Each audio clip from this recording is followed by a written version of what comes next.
So ngayon guys, ituturo naman natin ang ritual gamit ang tubig.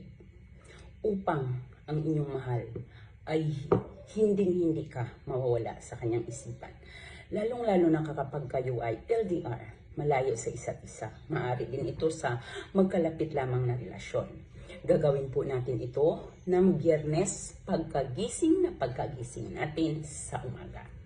Ang gagawin mo lamang ay kumuha ka ng isang basong malinis na tubig gamit ang ganitong babasagin na baso.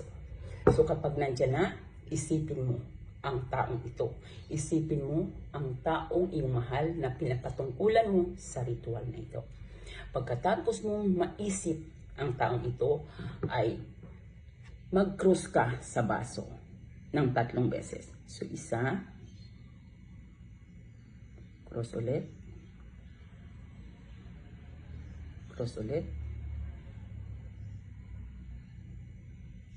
Pagkatapos niyan, ay ibulong mong saan ka man naroroon, anuman ang iyong ginagawa, ay hindi ako mawawala sa iyong isipan. Pagkatapos po, ay inumin ninyo ang tubig sa baso. Nasa sa atin po ito kung atin itong paniniwalaan o hindi. Walang nagpipilit sa inyo na gawin ito kung hindi kayo naniniwala.